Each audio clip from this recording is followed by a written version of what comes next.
Hi, my name is Josh, and this is a fish. In just a few minutes, I'm going to show you how this fish will help you get laid. And it'll do it without teaching you cheesy pickup lines that don't work, without letting you spend a dime on dinners and drinks, and without anyone ever noticing you're using his techniques on them. But first, I gotta warn you, I've taught this technique you're about to learn to over 110,000 guys just like you, who live in over 30 countries around the world, and it's going to make hot women stare at you and uncontrollably chase you. But to be fair to the other 100,000 plus guys who've shoved money in my pockets to teach them this technique already, I'm only going to be able to leave this video up for 24 hours. So this is literally the only chance you'll get to see this video all the way through. And if you actually think you have something better to do than learn this technique, then you're either gay, not that there's anything wrong with that if you are, or you're so old you piss dust. If you consider yourself an above average or even typical guy, stick around, this is totally for you.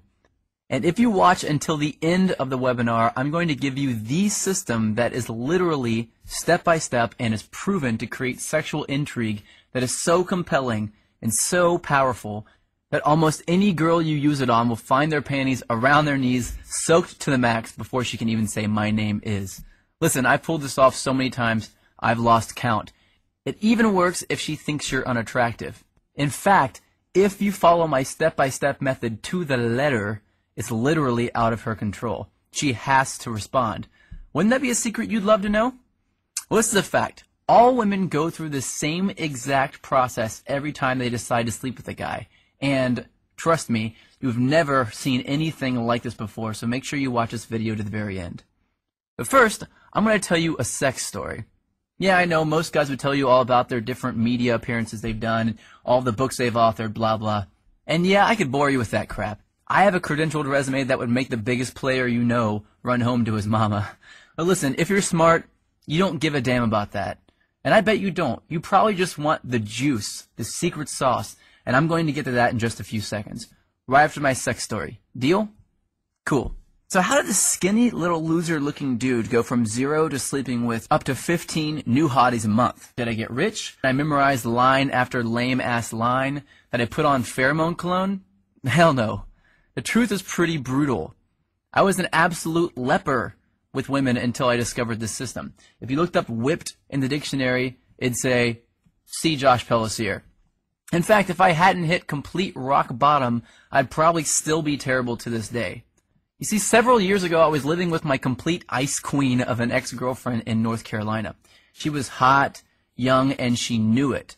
You know, a total Barbie who always gets what she wants. And I thought she was amazing in bed. Now that I've been with a few hundred more women, I wouldn't even rate her a 5. Listen, back then, the old Josh did anything she wanted. She wanted to move to North Carolina. I said, okay, let's go. She wanted to keep in touch with her ex-boyfriend. I told her, it's okay, I understand. She wanted me to pay for the apartment. I didn't want to look like a deadbeat, so I said, I'll work 2 jobs, no problem. I just wanted to make her happy. But one brutally hot day, I come home from a 14-hour shift at the coffee shop I worked at to find her freaking out. She told me that her dad was making a surprise visit, and she never told him that she was dating anyone, and definitely not that she was living with someone. And the worst part? He was showing up that night. So she told me to get all my stuff and leave the house for a couple of days so he wouldn't find out that I lived there with her. And, like the little boy that I was, I left. I got all my stuff, packed it into my little crappy black Honda Accord, and drove out not having any idea where I'd go. I didn't have any friends in town, and I was way too proud to ask some random person if I could stay with them, so I drove around until I found a vacant house that was for sale, and I parked behind it hoping no one would notice me sleeping in my car. It wouldn't have been too bad, really, but I had to do it for 3 days in a row, and on the 3rd day, something happened and I snapped. See, I had to sleep with my windows open because it was way too hot to close them. But the mosquitoes were so bad that I had to use a blanket to keep them off me, so I only slept about 2 hours each night, and I couldn't even lean the driver's seat back because all my stuff was packed in the back seat behind me. So I had to sleep sitting up in the driver's seat, covered in a blanket, in the sweltering heat behind a vacant house like a hobo. And then it happened. I was half asleep and I hear, "Freeze, put your hands where I can see 'em." I freak out, of course. So in a daze, I put my hands out the window, and a swarm of police officers jog over to my car with their guns out and aim at my window. Apparently, the neighbor had seen a strange car parked behind the vacant lot and called the police. I guess I would have done the same thing. After they calmed down and realized I wasn't some national threat, they asked me what I was doing there. And that's when I did it. I told them that my girlfriend's dad was in town, and he didn't know we were dating, so I had to sleep in my car for a few days. That's when one cop turned off his flashlight, looked at the other cop in complete disbelief, and turned to me and said, "Seriously?" I was tired and I didn't have the energy to explain more, so I just said, "Yeah."